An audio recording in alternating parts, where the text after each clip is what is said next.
This is what's left. I'm Larry Erickson. We do not deserve to be a free people. We don't care about being a free people. Too many of us care too little about the effects our actions have on the lives of others. Too many of us are too easily taken in by a pattern of patter and bilge that appeals to the basis of our fears and the lowest of our prejudices. Too easily taken in, no matter how transparently vacuous that pattern and bilge is. That is, too many of us, not to put too fine a point on it, are racist, sexist, xenophobic, ignorant, know-nothing mouth breathers. Exit polls the day of the election said that a top concern of people was wanting change. And of those people, an overwhelming number said that they thought that the rump, rather than Clinton, was the one to bring it. Which is probably true, but the unasked question is, what sort of change? Well, I don't know what sort of change. I just want it the way it used to be. And what way was that? I don't know, just not like it is. All right, ask, would the rump do that? Would the rump make it all better as they stand there like some 6-year-old waiting for mommy to kiss the boo-boo? Can the rump do that? How would the rump do that? And the answer you'll get is either, I don't know, he just will, or I don't care, just not the way it is. Which means that not only are too many of us racist, sexist, xenophobic, ignorant, know-nothing mouth breathers, too many of us are too damned intellectually lazy to figure out just what it is we want if it can't fit on a bumper sticker or if it takes up more time than a soundbite. We are too easily manipulated to see through the empty platitudes of a flim-flam real estate salesman.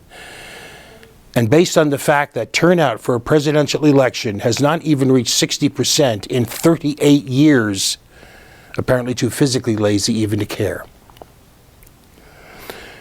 In 1811, a French philosopher named Joseph de Maistre wrote that, quoting, "Every nation gets the government it deserves." If that's true, we do not deserve the one that we have. We, too many of us, just want our prejudices catered to and approved by some strong leader who relieves us of the responsibility of figuring out what's best for the society and even the responsibility of having to think about anything or anyone beyond our own immediate desires. We do not deserve to be a free people. And if I'm starting to sound like Ambrose Bierce here, I don't care. We do not deserve to be a free people. And we're going to take a short break.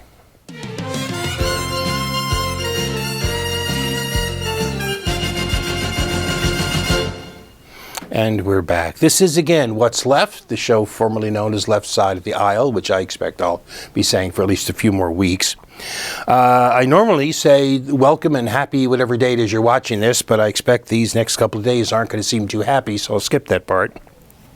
Just give you a quick reminder that you can, if you have any reactions to the show, you can email them to me, my personal email right here, whoviating@AOL.com. Or if you prefer, you can go to my website, which is called Lotus, Surviving a Dark Time, and the URL will be here several times during the show. And you can leave a comment at the website if you'd like to do that rather than email. If you do send me email, though, please, again, include something in the subject line to make it sure that I know that it's not spam, and be a little patient about getting an answer, because we'll just be patient. All right, getting back to our topic, the thing that I need to say is that despite what I said at the beginning, despite that, we have to do our best to carry on. Everything I said last week about the role of the left after the election, all the things that still need doing, all of that remains true. If anything, since that was done based on the expectation of President-elect Clinton, and what we've got is President-elect the rump, it's even truer. So let's see if we can help keep ourselves going by seeing if there's any good news to be found out of this election. And in fact, there are a few streaks. For one thing, over the past couple of years, liberal groups have undertaken a plan to do an end run around state legislatures, which are often dominated by the reactionaries, and doing this by pushing citizen initiatives. And there has been some success in that. For example, in 2014, left-leaning activists notched victories for the minimum wage, gun control, and marijuana legalization through ballot initiatives in Nebraska, South Dakota, Illinois, Arkansas, Washington, Oregon, Alaska, and the District of Columbia. In 2015, they added to that with wins for campaign finance reform in Seattle, Washington, and in Maine. And some additional victories came this year. Voters, for one thing, handily approved raising the minimum wage in Arizona, Colorado, Maine, and Washington, and rejected a proposal to decrease the minimum wage for teenagers in South Dakota. California and Nevada approved measures to require new background checks on buying guns.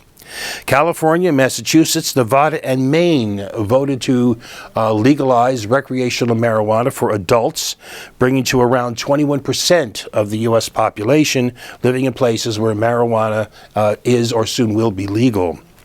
4 states voted on and all passed provisions for medical marijuana: Arkansas, Florida, North Dakota, and Montana. In fact, in Florida, the yes vote was 71%. 29 states and Washington, D.C. now have some version of medical marijuana legislation. In Colorado, this is a lot more controversial on the left, but I think of this as a victory, okay? In Colorado, voters approved physician-assisted suicide. In South Dakota, a measure to overhaul the state's ethics and campaign finance rules was passed. That same bill also creates a system of publicly financed vouchers that voters can use to give to the candidate of their choice. And on the other side of things, a measure pushed by the corporate private school industry to expand charter schools in Massachusetts happily lost. Now, not everything was a victory, of course. A measure similar to South Dakota's public campaign finance vouchers actually lost in Washington state. Voters in Arizona rejected legal pot, and Maine voters turned away new background checks for guns. A question in California to rein in drug prices got drowned under the millions of dollars in creepy advertising that Big Pharma pumped into the campaign. And perhaps the saddest of all, a vote in Colorado to provide universal single-payer health care via a 10% payroll tax has lost badly after opponents financed by the health insurance industry outspent proponents on TV ads on the measure by $1.9 million to nothing. But those losses neither deny nor reduce the importance of the victories. It's also important to remember that Hillary Clinton won the popular vote by somewhere around 200,000. Now, that doesn't matter to the presidency, which, of course, is judged by the electoral vote, but it actually is a much better indicator of the actual divide in public sentiment. The rump won by just 1.3% in Florida, 1.2% in Pennsylvania, 1% in Wisconsin, and 0.27% in Michigan, which means that a shift of less than 0.75% in Florida and about 0.1% in Michigan, and Clinton is president-elect. Now, this is not pleading any sort of could-have-beens, but it's to re-emphasize the closeness of the political divide. We on this side of it, are not some helpless minority. Despite that, of course, the Goppers are doing what the Goppers always do, arrogantly claiming the mantle of power. House Speaker Paul Ranton has declared that the rump has just earned a mandate to enact the reactionary agenda. And meanwhile, the Democrats, the Dimcrats, are also doing what they always do, smiling through the tears and making nice, more concerned with maintaining decorum than with advancing justice. Clinton says we owe the rump an open mind and a chance to lead. The amazing Mr. O says we should remember we're actually all on one team and that we should not focus on political differences. Bernie Sanders says he's willing to work with the rump to help the working class. Elizabeth Warren said that she and the rump should put aside their differences and work together. White House spokesman Josh Earnest said that all citizens must set aside their political differences and root for the Rump's success. No, no, no. That is exactly what you do not do. Admit defeat in the election, yes. Peaceful transition of power, yes. But do not promise to work together, to give him a chance to lead. Do not wallow in the greeting card sentimentality of, we're all Americans after all. Have you forgotten how Senators Fishface McConnell and John McCant declared before the election, in the face of a prospective Hillary Clinton presidency, not even a real Clinton presidency, but just a prospective one, that they would never approve any Supreme Court nominee she submitted to the Senate? Do you really think that mincing appeals to a mushy bipartisanship are going to move these people? That is idiotic. And it only sets us up for more failure. Happily, it appears that at least some among the Democrat Party's fellow travelers are starting to realize that. During the primaries and the general election campaign, the major liberal site Daily Kos treated Clinton like she was the second coming. The founder and director of the site, Marcos Malitsis, tried to suppress expressions of support for Bernie Sanders well before the primaries are even over, and actually banned people from the site for advocating for a third-party vote. Now, however, Kos himself has proposed that Bernie Sanders, Elizabeth Warren, or Van Jones should be the next head of the DNC, before arguing that Democrats in Congress should, quote, oppose everything, unquote. Quoting him, if Trump wants to pass a new Voting Rights Act, then we can work with him. Anything else he might propose, even if we might agree with it, let him get the votes from his own caucus while we hurl metaphorical Molotov cocktails from the sidelines. Which is exactly correct. The Dem leadership should go to Fishface, go to Renton, and tell them, you think you are the party of no? We're going to show you what no actually means. They need to do that. And we need to see more of what we saw the day after the election. Protest against the rump across the country, organized on less than 24 hours' notice. Protests with crowds ranging from just several dozen to thousands in places including New York City, Chicago, Portland, Oregon, Boston, Phoenix, Arizona, Seattle, Washington, Berkeley, and several other places in California, Pittsburgh, and more. That's what we need. There's a solidarity statement that's going around. I want to quote a couple of parts of it. I'm quoting here. No matter what, we will stand shoulder to shoulder with every community that has been attacked, threatened, and marginalized in this campaign of hate. We will not be silent, and we will not back down.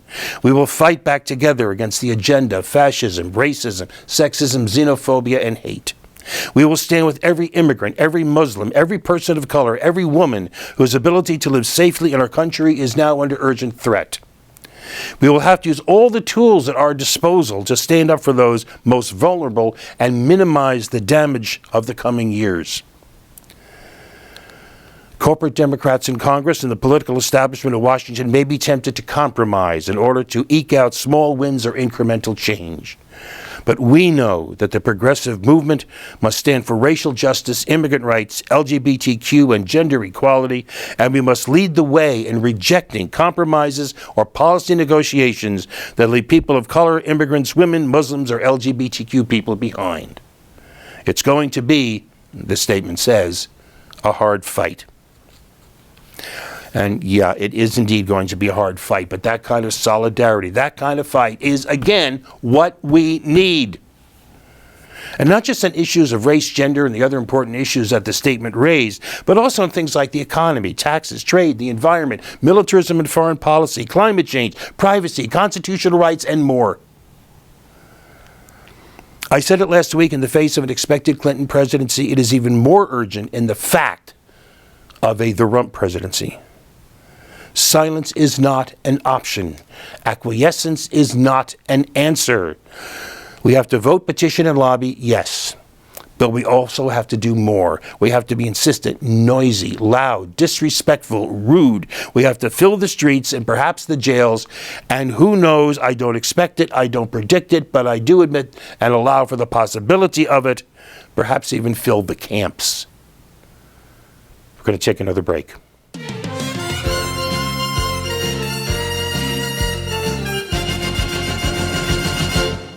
And yet, in the face of the continuing advances of the reactionaries, marked not only by Gopper control of the White House, the Congress, and quite possibly through that the Supreme Court, but also by the ongoing gains at the state level, where this year the Goppers had a net gain of at least 2 governorships and gained at least 2 state legislatures, and now control all the political branches of state government in more than half the states. By contrast, the Dems have that true in 5 states.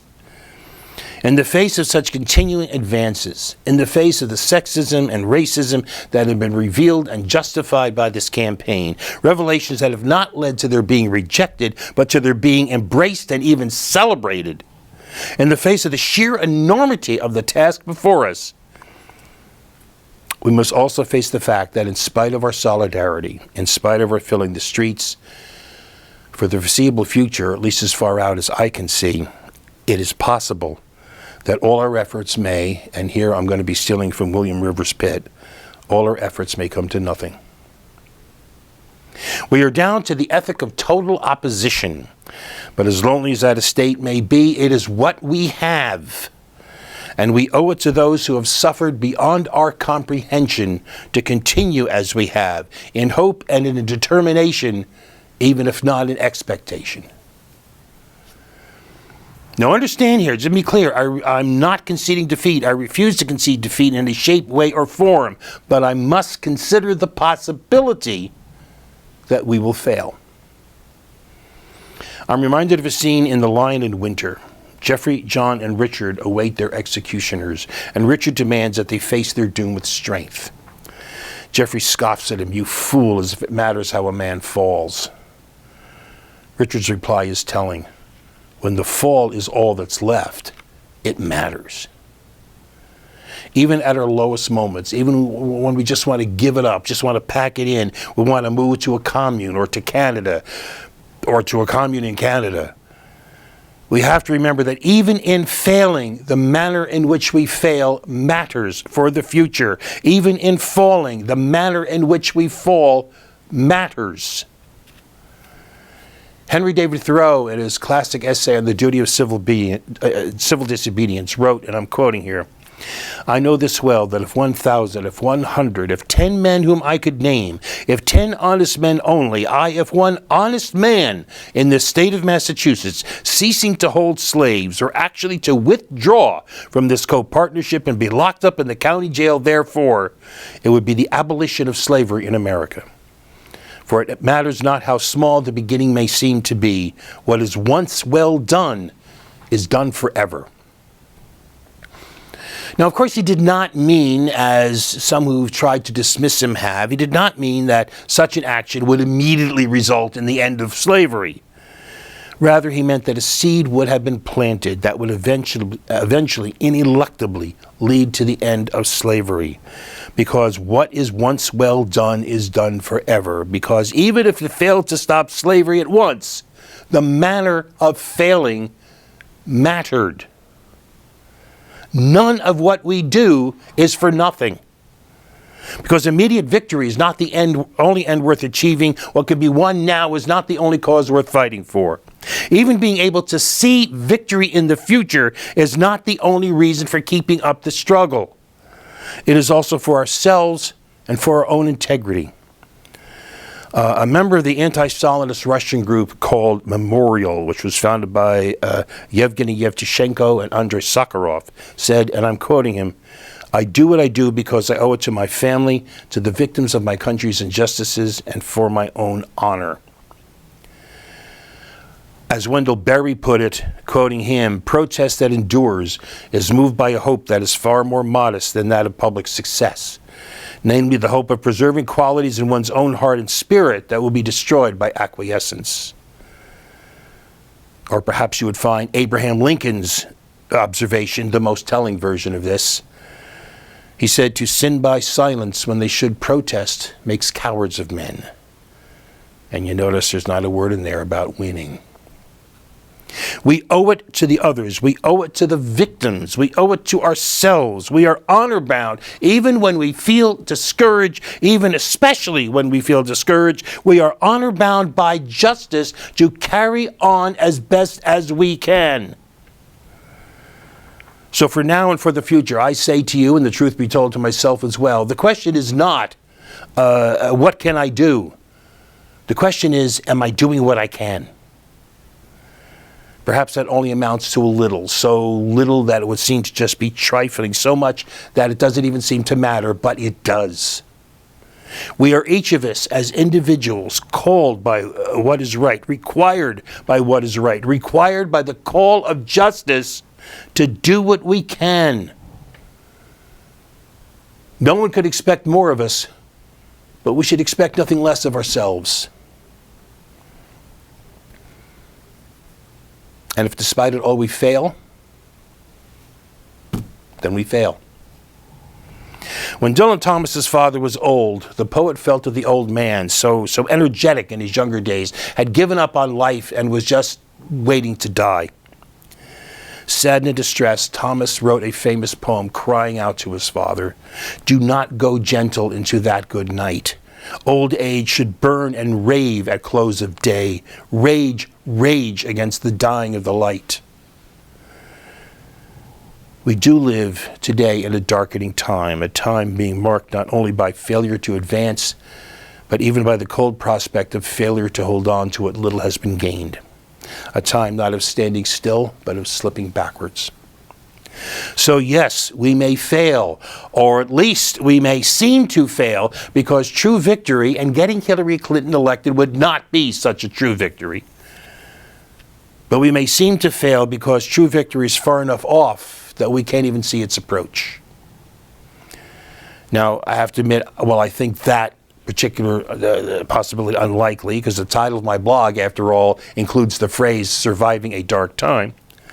I have to admit that such failure is possible. But that possibility makes it even more important that we do not go gentle into that good night, but that we rage against the dying of the light.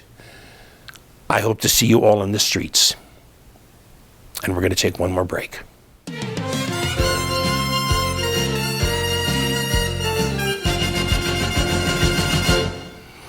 Okay, moving on. I just wanted to do this.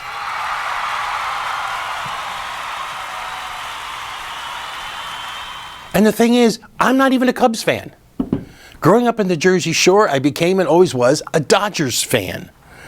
But I really wanted the Cubs to win, so at least that made me happy. Okay, but if then we're going to have some happy stuff, let's have some good news. See if we can cheer ourselves up a bit more. First comes some good news about Joe Arpaio, Sheriff Maricopa County, Arizona. You may have heard of him. He's a right-wing extremist, a bigot, and as corrupt a politician as you have ever seen. He's the self-proclaimed America's toughest sheriff who gained nationwide attention with mistreatment of prisoners and his illegal immigration sweeps, quote-unquote, racially profiling Latinos. Joe Arpaio is still a right-wing bigot, an extremist, and corrupt, but he's now something else that he's not anymore. He's not Sheriff of Maricopa County anymore, having lost his bid for re-election by the healthy margin of 10 points. Oh, but then again, he's gained one other thing. He's also facing criminal contempt charges for his persistent refusal to obey a court order relating to his racist enforcement policies. So we should just, take pleasure in the small things. Next up, an important court decision, particularly in light of the Rump's proclaimed determination to bring back waterboarding and even worse. This happened a couple of weeks ago. It was during our month off, but it's important enough to still bring up now. 4 men held and tortured at the infamous Abu Ghraib prison in Iraq sued an American military contractor for the company's role in the prison and the torture. In June 2015, a district court in Virginia dismissed the suit, ruling that a cloud of ambiguity surrounds the definition of torture, and that despite laws banning torture, the decision to torture was a political question that could not be judged by courts. On October 21st, a panel of the Fourth Circuit Court of Appeals flatly and unanimously rejected those arguments, ruling that torture is illegal, period, full stop. In fact, it is so clearly illegal that it is, quote, beyond the power of even the president to declare such conduct lawful, unquote. Take that, Rumpy. Finally, proof that even when things look dark, there can still be some streaks of light. Believe it or not, over the past decade, there has been a massive shift in public opinion in favor of a path to citizenship for undocumented immigrants, a shift visible even in the heat of this hateful campaign. In a poll conducted in late October, the Pew Research Center found that 80% of American voters support there being a way for undocumented immigrants to stay in the U.S. legally. Now, that includes 95% of Clinton supporters, but it also includes 60% of the Rump supporters, half of those who voted for him in the primaries, and 77% of Goppers who voted for other Republicans in the primaries. This is a shocking turnaround from just 10 years ago, when in another Pew survey, only 32% of voters favored the possibility of undocumented workers having a way to live here legally, permanently. Now, I can very easily recall how surprised I was at how quickly, once it got to a certain point, same-sex marriage moved from being a no to being a yes. Maybe we could see something of the same happen with immigration. Surviving a dark time indeed. All right, we have one last thing to cover, and it's an RIP for someone that you probably never heard of, but who I remember quite well. And you do know, I'm sure, of what he created.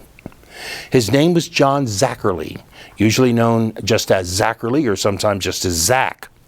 He died at his home, an apartment in Manhattan, where he had lived for more than 50 years. He died October 27th. He was 98. Zacherley did a lot of things in his long and varied career in show business, including having a hit novelty record, Dinner with Drac, in 1958. But that itself, the title of that record itself, indicates what he was best known for. It hints at it. Zacherley was the cool ghoul, and essentially he invented the TV format of some ghoul or mad scientist or vampire or somebody introducing grade B or worse sci-fi or horror flicks, often interrupting the movie with some sort of shtick or another. Everybody from Elvira to the Crypt Keeper and Tales from the Crypt to the gang at Mystery Science Theater 3000 to the many such characters and sorts who now populate parts of public access TV across the country, all of those people in some way, in some measure, can trace their heritage to John Zacherley. And sigh, another part of my childhood slips away. R.I.P. Zach, I'm sure you feel right at home. All right, that's it for this week. We're done. We're out of here. Next week, we'll be back to a more normal format, but, events sort of demanded a different sort of response. A lot of stuff we have to talk about, and things need doing. We'll get to that. But for now, you have the best week you possibly can. We will see you next week. And as always, peace.